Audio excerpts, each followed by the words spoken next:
atento estar atento realmente a estos sentimientos, a estas sensaciones que nuestros usuarios tienen y una forma de empatizar con ellos y poder ayudarlos, ¿no? Hace muy poco veía una alumna que había ingresado a la biblioteca, bueno, justamente venía a buscar un trabajo final, una tesis. Yo le dije que fuera el catálogo, nosotros tenemos unas máquinas destinadas al catálogo que es online.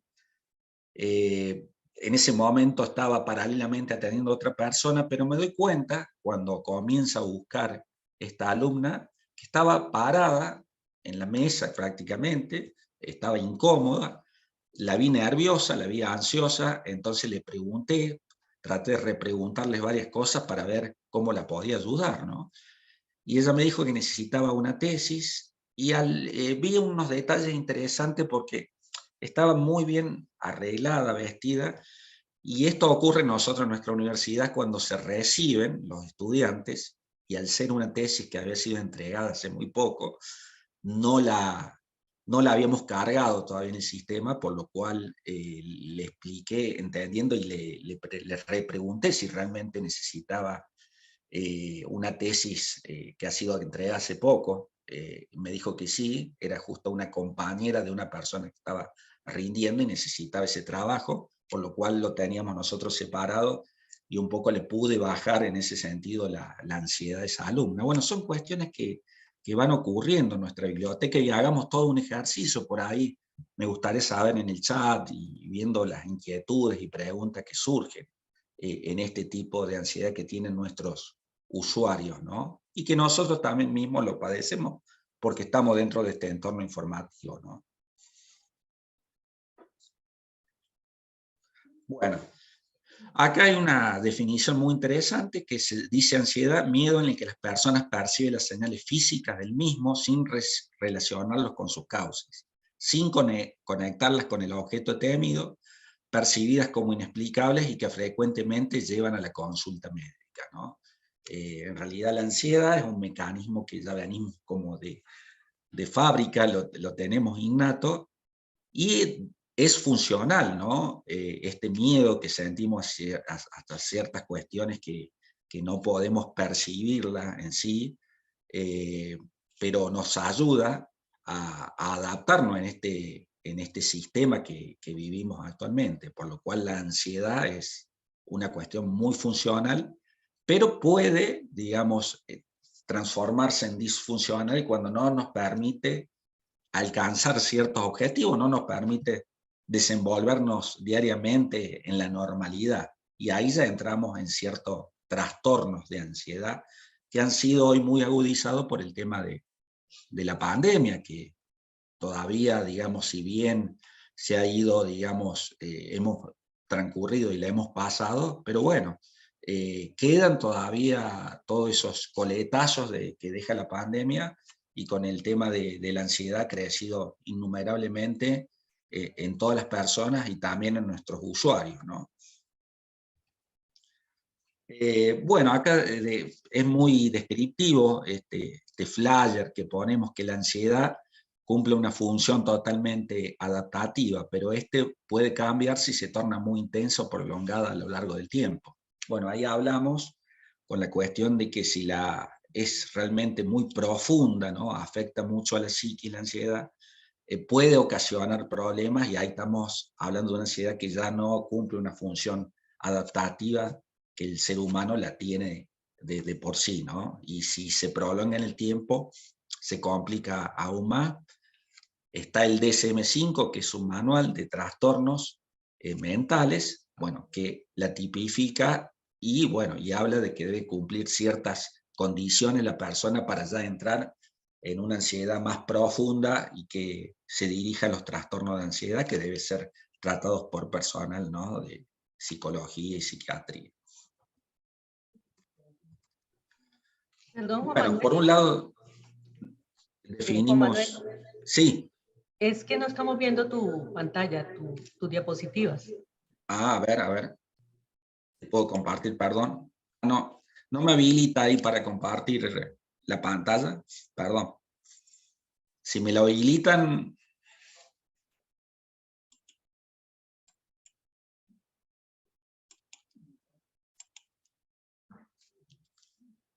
No tengo la habilitación, por eso. Eres coanfitrión. A ver, ahora sí la tengo. Ahora sí, a ver, ¿me confirmas? Sí. Yo calculo que ahí la tenés que... Sí, ya la estamos viendo, Juan Manuel. Perfecto, perfecto. Gracias. Bueno, gracias a usted por avisarme, no pensé que la estaba compartiendo.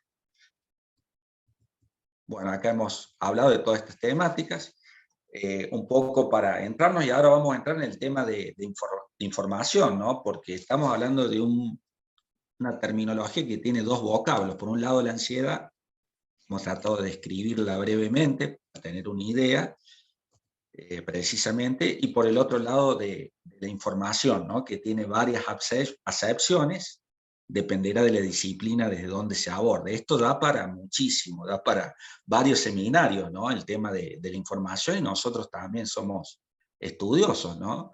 Hay muchas miradas de epistemología que tiene que ver con desde dónde se enfoque la información. Vamos a decir algunas de las más importantes, que es la acción y efecto de informar. Es una definición de diccionario, ¿no? Como verbo, digamos. La oficina también, donde se informa algo. También las bibliotecas tienen una oficina como de referencia donde hacen información ciudadana, ¿no? Las bibliotecas populares y las universitarias también.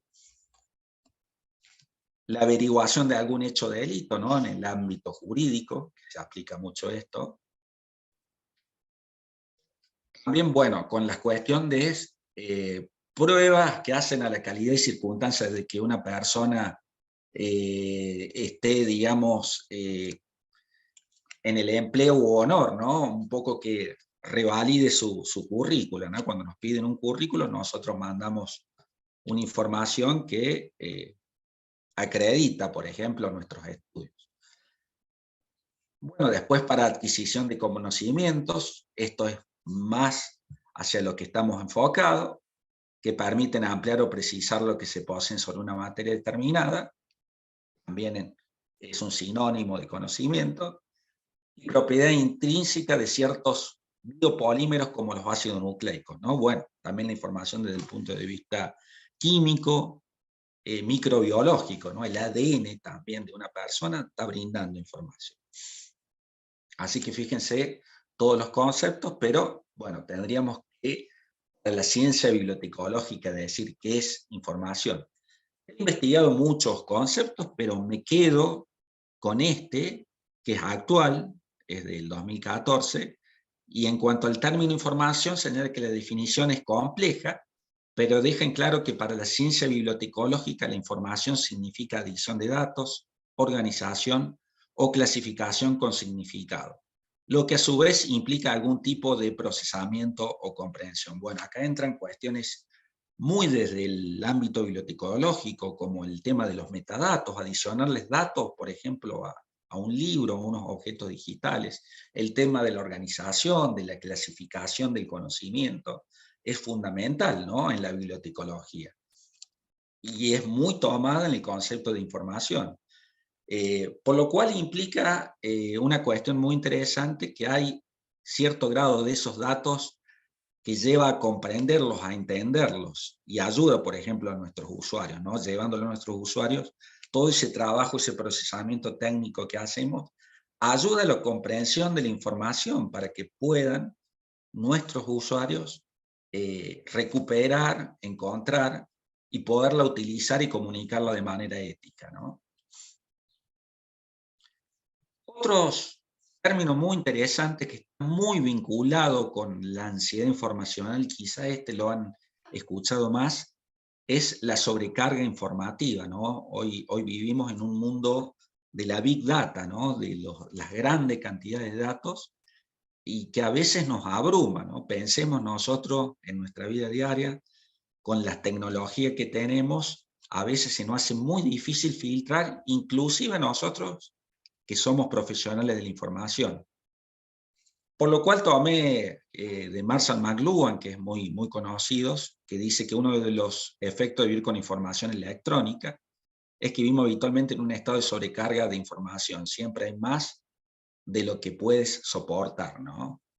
como el peso que tenemos de datos, de información que realmente tenemos que procesar a veces en tiempos reducidos. ¿Cómo será que hasta los mismos sistemas les cuesta a veces, si no son demasiado poderosos, procesar toda la información? Fíjense el ser humano. Digamos, es intrabajable a veces la gran cantidad. Y bueno, Marshall McLuhan en el 67 ya nos habla de esto, ¿no? Por ejemplo, ¿quién no conoce o lo ha sentido en el ámbito de la bibliotecología en la gestión de la información? A Alphonse Cornella, que más acá en el año 1996 no habla de infoxicación, ¿no? Un término que combina las palabras información e intoxicación. Estamos totalmente desbordados y es imposible gestionar. Él hablaba ya en los años 90, cuando Internet era muy... se utilizaba, pero no estaban las redes sociales, las grandes redes sociales que hoy tenemos, y principalmente la gente se veía infoxicada por los correos electrónicos. Por ejemplo, había administrativos o gerentes que trabajaban, digamos, con 50, 60 correos a procesar y se veían totalmente infoxicados. De ahí sale también el síndrome de fatiga informativa, que un psicólogo, Lewis, investiga a más de 1000 personas que trabajan en grandes puestos gerenciales, tanto en Japón, en Alemania, en países muy desarrollados, y descubre ciertos síntomas, ¿no?, referente a esta temática que vamos a hablar. Bueno, acá es como para darle un pantallazo: Information Overload, que fueron los primeros conceptos que salieron de sobrecarga informativa, ¿no? Muy vinculado a todo lo que estaba en esa época, la cibernética. Infoxicación, como le dije, de Alphonse Cornella. Después hay otro concepto muy interesante cuando uno empieza a investigar: infogloop, infopolución, relacionado a la polución atmosférica, infobesidad, relacionado a todo lo que es la gran ingesta de alimentos, ¿no? Y después hay otros términos que el mismo Richard Saul Wurman, creador del término, el padre de la criatura, habla de explosión de la información o asalto de la información. Bueno, un poco hablando del creador del término, yendo ahí, es Richard Saul Wurman, aún está vivo, es un personaje legendario, influencer estadounidense, nacido en el año 1935 en Estados Unidos. Él es arquitecto de profesión, ahí lo tenemos, y él crea la famosa arquitectura de la información, que hoy totalmente estamos interaccionando con este tema, que es cómo se distribuye la arquitectura de la información en el caso de la web.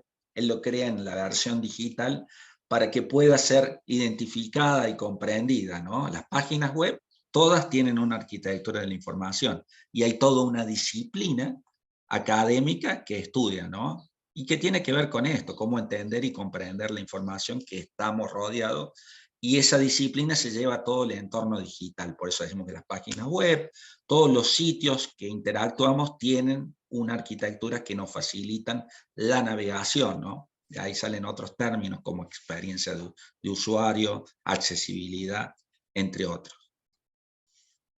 Él crea las famosas charlas TED. Seguramente en Colombia hay, en otros países de Latinoamérica, en las grandes ciudades. Son charlas que tienden al entretenimiento, a la innovación y a cuestiones muy interesantes, en donde personas en un discurso breve, en 15 minutos, deben hablar sobre un determinado tema quizás de mucha actualidad, y bueno, ha tenido muchísimos éxitos, y ahora están las charlas ahí, salió como una franquicia las charlas TED, son las TEDx.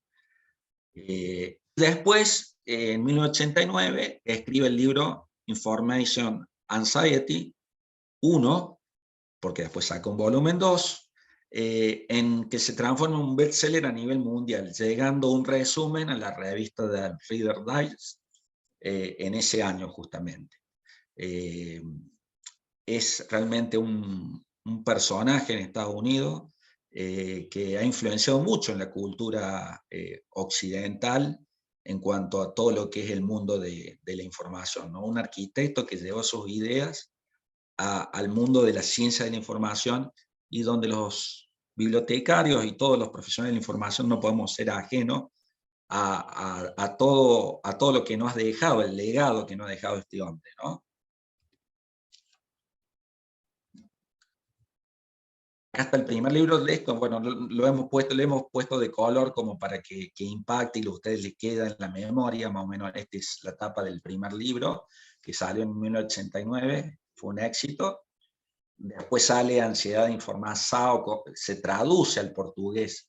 Y acá tenemos que hacer una digresión importante, porque tanto en Portugal como en Brasil, donde se publica esta obra, es donde se hicieron más investigaciones referentes a ansiedad de la información y como tema de la psicología de la información, cosa que no ha habido en países en español. Quizá porque no hubo una traducción del libro del primer volumen, sí así del segundo. Este sale 2 años después y podemos encontrar muchas tesis y trabajos de investigación en nuestro país hermano en Brasil, ¿no? Con este término.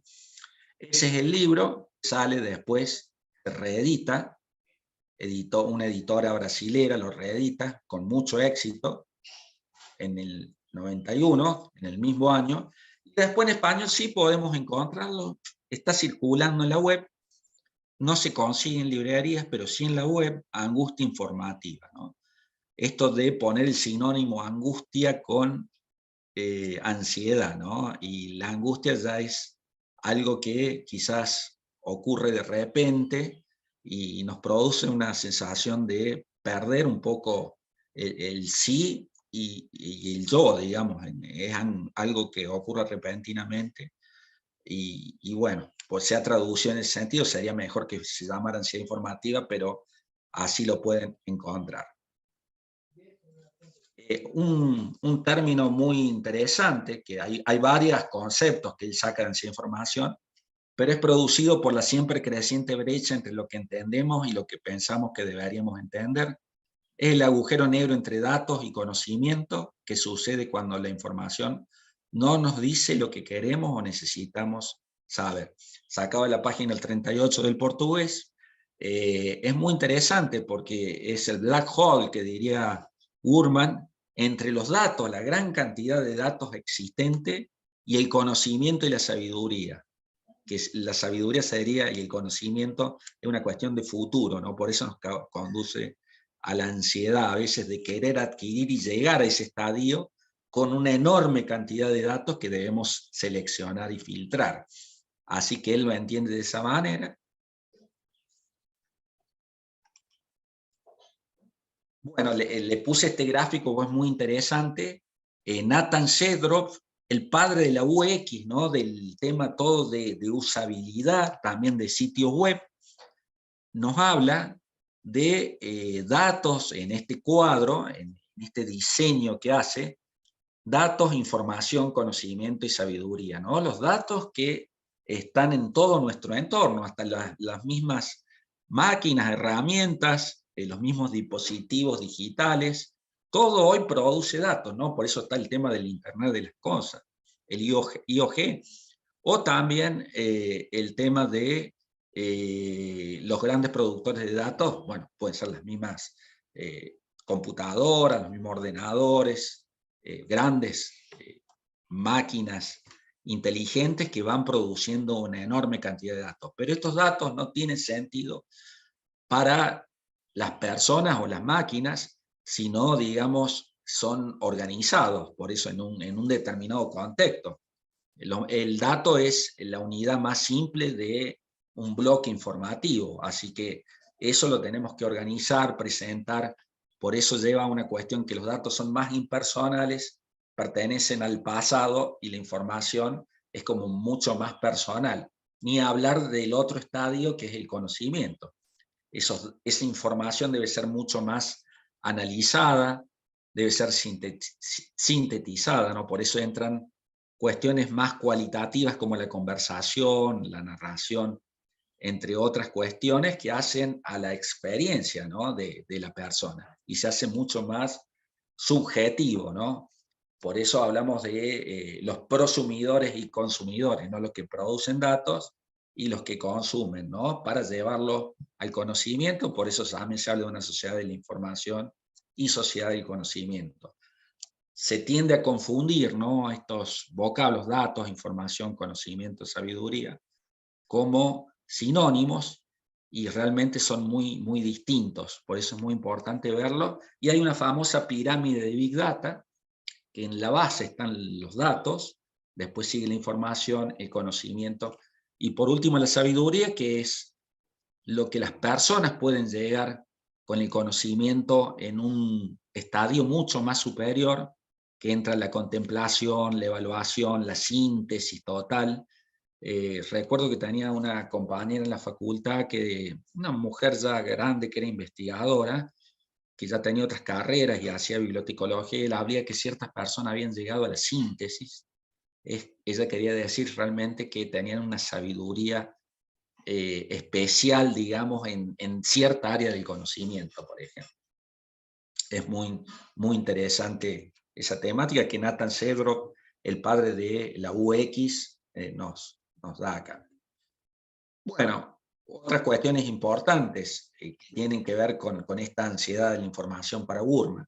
Primero es no comprender la información, eso es lo que nos genera mucha ansiedad. No comprenderla es algo que realmente nos limita muchísimo y nos genera gran impotencia, ¿no? Cuando no comprendemos, pongámonos en el lugar de un alumno que no, o un estudiante, un profesor, que quizás no comprende la forma de utilizar cierto servicio o producto que tengamos en nuestra biblioteca. Sentirse absorbido por su volumen, eso ya lo hemos hablado, ¿no? Lo que es la sobrecarga informativa. No saber si cierta información existe. Hay veces que vienen nuestros usuarios a preguntar, por ejemplo, algo de la historia de nuestra institución, y eso no está registrado en ningún lado. Quizá está digamos, en la mente de una persona que pertenece a la institución, y por lo cual nosotros como bibliotecarios siempre hemos trabajado con el conocimiento registrado. Esa es la información para nosotros. Ese conocimiento está registrado en un soporte, pero sin lugar a dudas establecer un vínculo con quien produce la información, en este caso puede ser una persona X, que lo tenga en su mente y no lo haya registrado, es importante hacer de nexo, ¿no?, con los usuarios, donde pueden satisfacer su necesidad de información. Y bueno, otra cuestión también importante, no saber dónde encontrarla, ¿no? Que ahí, sin lugar a dudas, nosotros tenemos que guiar, orientar, referenciar en qué sitio, en qué lugar, en qué base de datos, en qué catálogo, en qué documento puede llegar a encontrar la información. Fíjese que todo esto está muy interrelacionado con lo que estamos trabajando nosotros diariamente, ¿no? Y otra cuestión que genera mucho más ansiedad para Burman es saber dónde encontrarla, pero no tener acceso. Esta puede ser una de las mayores frustraciones. Fíjense que a veces ocurre que encontramos la información, o puede ser, como ocurrió con la pandemia, que esa información estaba en un lugar físico y no podía acceder porque no se podía mover en el tema de confinamiento. Puede ser que entro en un lugar digital que hay una contraseña, que es una información paga de una base de datos. Puede ser que, en el caso del libro de Burman, yo lo quería adquirir, pero estaba en Brasil y se complicaba bastante, ¿no?, con el tema de tarjetas de crédito, tuvo unos inconvenientes. Y bueno, todo eso iba generando cierta frustración, ¿no? Uno sabe dónde está, pero no puede llegar a tenerla. Bueno, quiero convocar a Byung-Chul Han, que es un filósofo, es el filósofo hoy por hoy más reconocido del momento. Él escribe un libro por año y trata mucho de temas de actualidad y de temas digitales. En un libro que se llama El Enjambre, él habla de esta temática y dice que el cansancio de la información incluye también síntomas característicos de la depresión, que ante todo una enfermedad narcisista, el sujeto se ahoga en su propio yo, agotado y fatigado de sí mismo. Nuestra sociedad se hace cada vez más narcisista. Redes sociales como Twitter o Facebook agudizan esta evolución, pues son medio narcisistas. sacado del libro En el Enjambre, de la página 67, y bueno, y él nos dice cómo las personas viven encerradas en su yo, en su propio mundo, mirándose en la pantalla, quizás en la pantalla de la computadora, ¿no? Fíjense en este ejercicio que hacemos de la cámara, ¿no? No estamos sujetos a nuestro propio yo, ¿no? A nuestra propia imagen, en una forma totalmente narcisista, y que las redes sociales, en mayor o menor medida, representan esto, ¿no?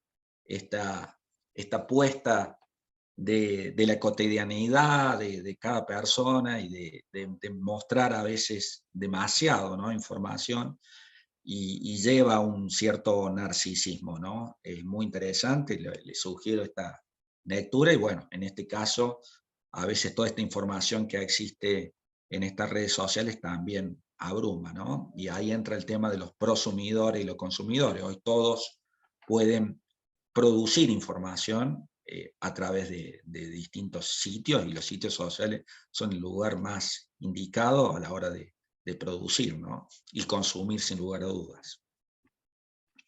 Y otra cuestión que se habla también interesante es la disonancia cognitiva que tenemos con la ansiedad de información, que es como que nosotros creemos muchas veces que podemos abordar al hacer un trabajo, o podemos pensar nuestros alumnos, trabajos que no están muy bien delimitados, y la mente humana tiende a creer que va a poder absorber grandes cantidades de información, y a veces se da cuenta después que no. Entonces se genera una gran disonancia, ¿eh? Quiero pero no puedo, ¿no? Disonancia cognitiva entre aspiración y capacidad real de absorción de información. Lo dice Pierre Weil. Pierre Weil es también un sujeto muy interesante, un investigador, un doctor en psicología, que funda en Brasil la Universidad de la Unipaz, que se denomina, que aún sigue funcionando. Está el psicólogo Roberto Crema, creo que es el rector de esa casa de estudios. Y bueno, él habla de términos muy interesantes, que da para otra conferencia, que habla de informatosis, ¿no? Informatosis es esta, esta mezcla de psicosis, ¿no? Con normalidad que ocurre en la actualidad, ¿no? Al verse uno, digamos, haciendo cosas que creemos que son normales y no lo son. Por ejemplo, fumar, uno lo ve como cierta normalidad dentro de ciertos contextos, tomar bebida, y en esto del uso y abuso de dispositivos tecnológicos caemos en una informatosis y en una cibernosis, que también habla, porque cuando comienza a hablar Pierre Weil y otros psicólogos, estaba el tema de la cibernética, ¿no? Cuestiones que normalizamos, creencias, actitudes, comportamientos que no son normales en realidad, ¿no? Y que generan mucho en los mismos hogares, genera mucho aislamiento, ¿no? Fíjese esta normalidad que a veces tenemos, que se agudizó también con el tema de la pandemia, ¿no? Al estar todo en una burbuja encerrados, a veces estábamos interactuando muchísimo con aparatos digitales y tecnológicos, ¿no? Es un tema interesantísimo. Este es Pierre Weil, él falleció en el año 2006, nació allá por la década del 20, y creó escuela, y en Brasil fue muy bien aceptado, y obviamente el pueblo brasileño en ese tiene una cierta sensibilidad a esas temáticas de la psicología transpersonal. Bueno, ya vamos avanzando y ya en la parte final. Bueno, hay un marco de ansiedad informativa. Yo tomaba en mis investigaciones unos bibliotecarios pakistaníes, porque esta ansiedad está en todo el mundo, y la globalización ha llegado todo más en la información y la tecnología, y hay investigaciones, como le dije, en África, en Asia, en lugares que menos lo piensen, hay investigaciones de universidades de estos países. Eso es lo bueno, no solamente se da estas investigaciones en países desarrollados. Bueno, en realidad hay tres tipos de ansiedades. A ver si puedo pasar. Hay una ansiedad bibliotecaria, que este término ya en el año 80, antes del libro de Burman, lo crea Constant Mellon. No es una ansiedad que se da en el ámbito bibliotecario, a la hora de utilizar cierto producto, servicio, o a la hora de interactuar con el bibliotecario. Y otra vez hagamos un ejercicio cuando los usuarios puede ser que tengan ansiedad, quizás no se animan a preguntar, se sientan intimidados con el profesional del bibliotecario, el profesional que está atendiendo, y quizás no se anima a preguntar, a consultar. Eso tenemos que estar muy atentos para reducir. Hay una escala que Bostic, es otro autor, en el año 1992, tomando la teoría de Constant Mello, hace esta escala, y bueno, ahí la hizo en varias universidades norteamericanas y pudo detectar cierto grado de ansiedad en cierta personal, en ciertos usuarios que concurrían a la biblioteca. Constant Melon.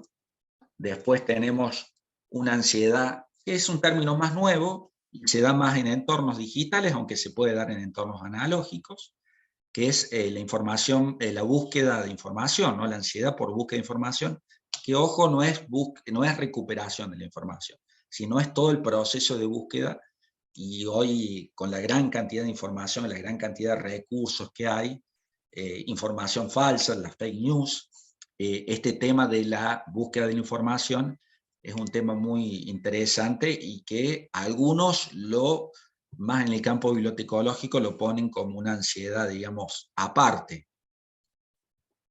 Hay muchísimos autores que han trabajado, van a encontrar más artículos todavía que ansiedad bibliotecaria, pero la mayoría que he investigado son del ámbito de la bibliotecología.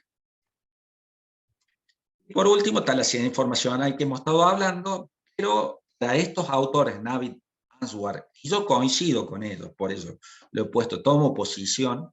La ansiedad bibliotecaria y la ansiedad de la búsqueda de información estarían encuadrados dentro de lo que es la ansiedad informacional, porque son ansiedades de información que se dan en distintos ámbitos, se puede dar en el domicilio, en la biblioteca, por lo cual es importante nosotros, como la alfabetización informacional, que la alfabetización informacional no solo está en el ámbito bibliotecológico, sino se puede dar en distintos ámbitos, ¿no? En el ámbito del aula, en educación no formal. En esto, tomando posición, pueden estar de acuerdo o no, para mí está todo encuadrado dentro de lo que es la ansiedad informacional, la ansiedad bibliotecaria y la ansiedad en la búsqueda de la información.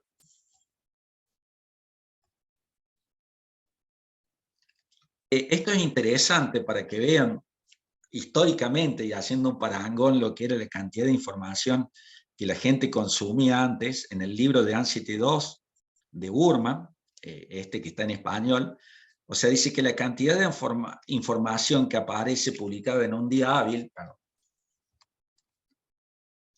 que aparece publicada en un día hábil de la semana por el periódico New York Times, es muy superior a lo que un hombre del siglo XVII en Inglaterra podía consumir en toda su vida. Fíjense, es impresionante hoy lo que consumimos y comparado a lo que un hombre del siglo XVII, del año 1600, en la Inglaterra, ¿no? Bueno, como estamos a la parte final y orientándonos precisamente en lo que ha sido el eje de esta conferencia y alineándose con el evento, hablamos de trabajos empíricos sobre ansiedad informacional, y hay varios trabajos que he visto muy buenos. El que me ha parecido más sólido en este sentido, con mejores argumentos, es la tesina que se utilizó para recibirse de bachiller de bibliotecología por Natalia Gastó de Olivera, de la Universidad de Río Grande do Sul, que investigó a 125 sujetos, estudiantes de posgrado de la Universidad Federal de Río Grande do Sul, ¿no? En Porto Alegre fue esto. Tesina para acceder al grado también de bachiller de gestión es otra tesina. Esta fue en el 2019. Acá decimos que fueron encuestados 125 alumnos de posgrado, y después se hizo una entrevista en profundidad, o sea, fue un trabajo cuantitativo y cualitativo, ¿no? Primero para detectar alumnos que tuvieran cierta ansiedad informacional, y después profundizar a través de que los alumnos, a través de su narración, contaran cómo vivían esa ansiedad informacional, sea en la biblioteca o sea en otros espacios, ¿no? Algunas dimensiones que se trabajaron fueron el acceso a la información, la búsqueda y selección de información, y uso de la información. Bueno, acá una cuestión importante, ¿no? Los alumnos afirmaban que tenían que buscar una misma información y chequearla en varias fuentes y soportes distintos para ver el grado de veracidad. Esto se daba en más del 50% de los encuestados, ¿no? Estamos hablando de alumnos de posgrado que a veces no les quedaba muy claro si la información le podía servir, entonces, bueno, ellos iban chequeando y eso le costaba muchísimo tiempo, muchísimo trabajo y notaban cierto malestar, ¿no? Ahí se notaba que faltaba mucho trabajo de alfabetización informacional, que después llega a las conclusiones de esa autora. Y otro tema era también, como generador de ansiedad informativa, lidiar con el exceso de información también. Era otro tema que alumnos de posgrado también deberían investigar profundamente, con gran cantidad de fuentes, y la gran cantidad de información era una gran generadora de ansiedad informativa. Bueno, acá hay otras cuestiones que hace también al mismo trabajo, relevante en las líneas de investigación. También el tema de tomar decisiones acertadas, qué paper elegir, ¿no? Documentos, con cuál me quedo, con cuál no. Y bueno, hay veces que la ansiedad informacional nos lleva a esto, a no tomar una decisión lo más acertada posible. Por eso es importante trabajar desde el punto de vista emocional, ¿no? A través de, como los médicos trabajan con el tema de brindar medicamentos, brindar soluciones, el bibliotecario brindando soluciones de información, ¿no? A estas patologías de la información. Bueno, algunos también estudiantes apuntarían que la causa principal de todo esto que estamos comentando sería Internet, ¿no? Como gran banco y fuente de información que los llevaba a tener, a su vez, si bien valoraban el acceso que tenían a fuentes que antes no lo podían tener, cuando no había el Internet popularizado, pero la ansiedad había crecido sin lugar a dudas. Bueno, algunas cuestiones que se presentaban eran estrés, cuestiones, manifestaciones físicas, psíquicas, psicológicas, como pérdida de eficiencia, alteraciones del sueño, irritabilidad.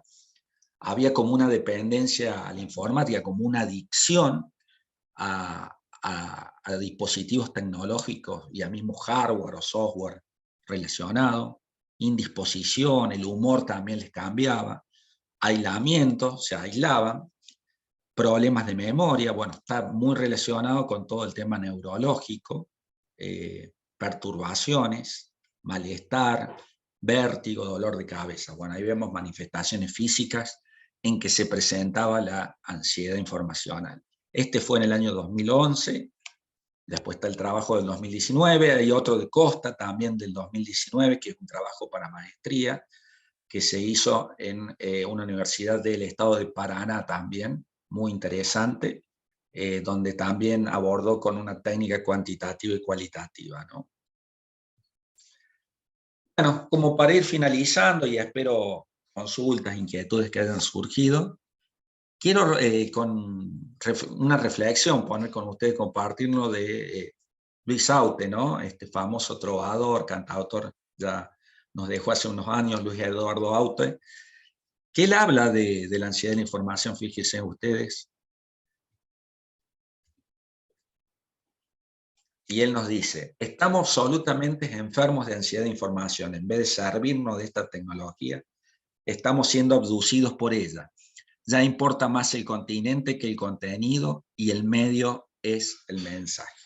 Muy interesante. Bueno, acá, si bien Rubí ya pasó la publicidad de mi sitio web, como para que puedan ver lo que investigo de parte de bibliotecas digitales, que ahora incluimos todo lo que es ansiedad informacional, bueno, el canal de YouTube y el correo electrónico. Así que bueno, muchísimas gracias por la atención a todos. Gracias.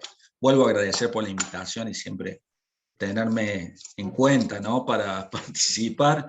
Espero que el aporte de esta conferencia sirva para repensar una problemática que atraviesa a todos los profesionales de la información, ¿no? Me gustaría conocer opiniones, ¿no? Creo que estoy en tiempo, he terminado dentro Sí, de muy lo que bien, usted... Juan Manuel. Muy bien, Juan Manuel. Excelente conferencia. Sin duda, en este mundo global estamos saturados de tanta información. Sin duda, infosicación, que son nuevos conceptos, nuevos términos que estamos usando. Las redes sociales, el internet, las plataformas digitales, los nuevos dispositivos, de verdad que enferman al ser humano y por eso es necesario tener mucho control. En el chat hay algunas inquietudes, preguntas, comentarios. Voy a dejarle el turno a Mónica para que ella las plantee, ¿vale? Perfecto, sí, sí. Quedo a la espera.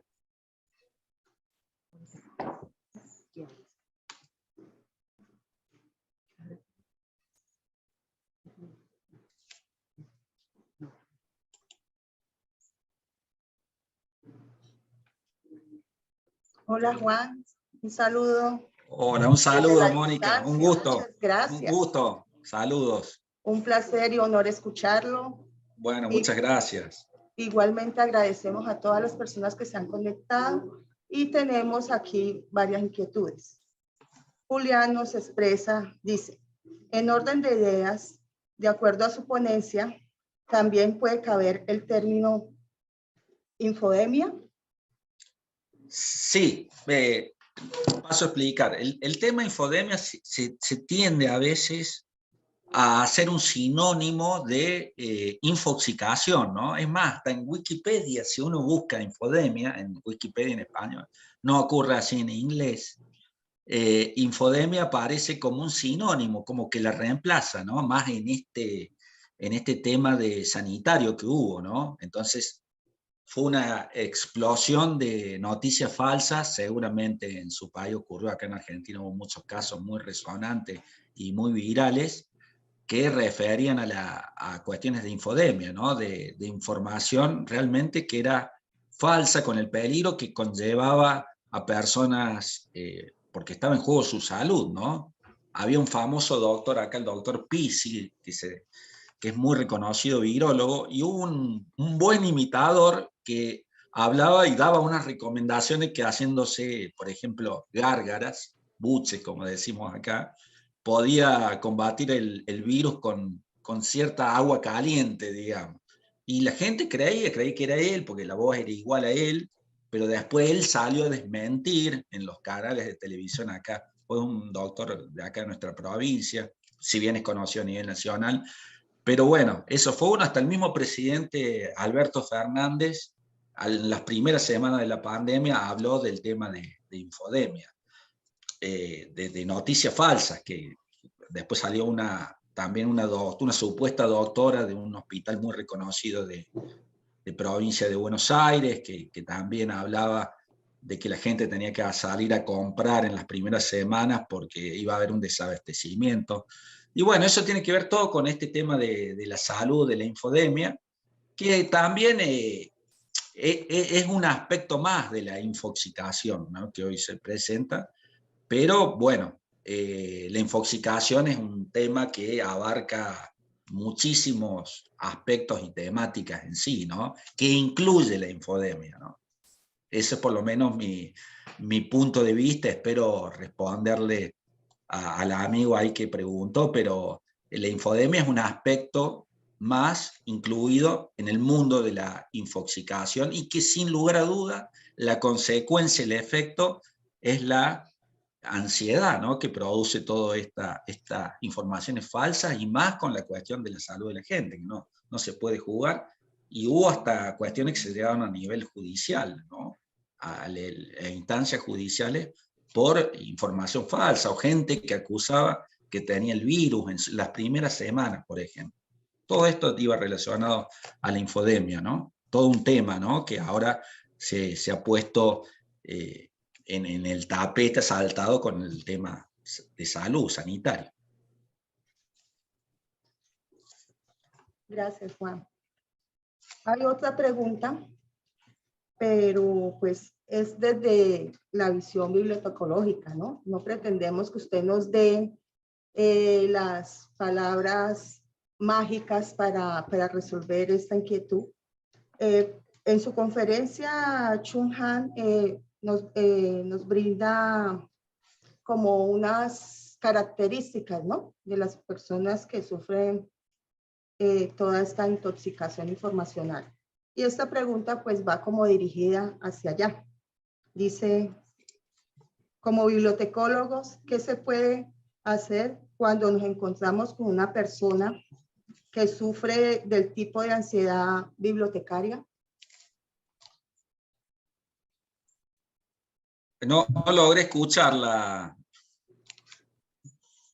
Dice, como bibliotecólogos, ¿qué se puede hacer cuando nos encontramos con una persona que presenta el tipo de ansiedad bibliotecaria? Sí, es muy interesante. Justamente contaba de esa alumna, y es más, hubo una segunda parte que nos conté. Yo detecté ese nerviosismo, esa ansiedad por encontrar ese trabajo final que ella tenía. Me di cuenta de, bueno, al estar bien vestida, digo, debe estar en un acontecimiento que era que estaban rindiendo la tesis, y era una compañera de ella. Yo nunca la había visto, pues esa usuaria. Bueno, lo primero que hice, identificar el documento, prestárselo, y después cuando vino, me agradeció en parte por cómo había actuado. Yo había detectado la ansiedad informacional, pues se vi muy nerviosa, y me dice, me bajaste un poco los decibel de ansiedad, ¿no? O sea, estaba en ese sentido agradecida, y me llamó la atención, ¿no? Que me agradezca. Bueno, digo, es nuestro rol, y en ningún sentido es nosotros intimidar, sino es totalmente ayudar. Por eso creo que es importante dar una imagen tiene que ser sincera, obviamente, de persona con cierta apertura, accesible, ¿no? Cordial, amable. El bibliotecario que interacciona con el usuario tiene que tener una sensibilidad muy especial a estas cuestiones, ¿no? Cosa que también en ese sentido que el usuario se sienta cómodo, ¿no? Que se sienta que está en un lugar y no en un lugar, a decir del antropólogo Marc Augé, ¿no? Que habla de los lugares y no lugares. Entonces la biblioteca, un lugar y la misma Contan Mellon, que habla de ansiedad bibliotecaria, de construir que las bibliotecas sean lugares relajados, ¿no? Y todo eso, ese ambiente lo va a sentir el usuario y va a contribuir por lo menos para reducir de alguna forma. Y obviamente desde el punto de vista bibliotecológico nunca viene mal toda la cuestión que hace a las competencias, habilidades que podamos transmitir, ¿no? Desde la alfabetización informacional, desde crear lugares accesibles, y crear un catálogo accesible, crear atajos digitales que puedan los usuarios acceder rápidamente, intuitivo, desde todo punto de vista, ¿no? Desde el punto de vista del personal, desde el punto de vista de un lugar también cómodo para el usuario, desde el punto de vista del espacio físico, desde el punto de vista del acceso, personas que tengan problemas de accesibilidad. Hay que ver los recursos, ¿no? Recursos humanos, recursos bibliográficos, o sea, desde todo punto de vista que sea lo más amigable y accesible posible, ¿no? Para reducir la ansiedad informacional.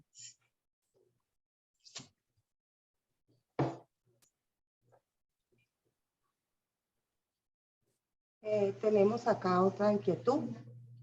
Julián Murcia nos hace esta pregunta, y esta pregunta pues va, creo que a uno de tus temas favoritos, que son las bases de datos. Sí, dice, sí. Ajá,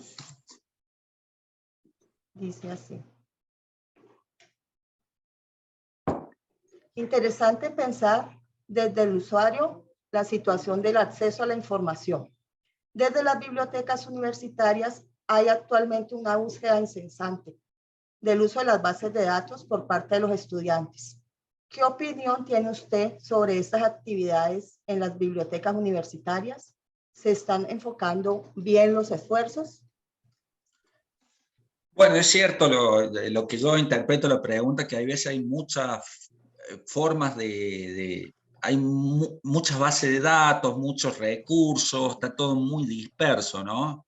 En esto son muy útiles las herramientas de descubrimiento, ¿no? que a través de una ventana uno puede acceder a un montón de bases de datos, bibliotecas digitales, la forma de unificar, ¿no?, a la hora de buscar la información. Bueno, que tiene que ver con toda esta, que hemos estado hablando un poco, con el tema de la experiencia de usuario, con la arquitectura de la información. Bueno, hay programas que permiten estas herramientas, que son herramientas de una tercera generación de búsqueda de información y que permite rastrear en una meta búsqueda distintas bases de datos, bibliotecas digitales a través de una ventana, ¿no? Creo que estamos, si me pide la opinión, estamos en un estadio que nos falta trabajar muchísimo desde el punto de vista informático y documental en ese sentido, para crear herramientas que sean mucho más accesibles, que permiten una mejor recuperación de una información que hoy está en una babel de dispersión tremenda. Así que el bibliotecario debe crear atajos necesarios para que los usuarios mismos puedan satisfacer de la forma más rápida y económica y atencional también, que tiene que ver con la ansiedad informacional, la necesidad de información propia que tenga, ¿no? Así que tiene que ver con todo esto, ¿no?, que hemos estado hablando.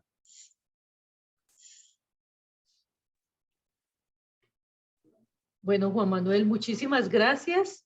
Excelente conferencia. Y vamos a dar paso a nuestro segundo experto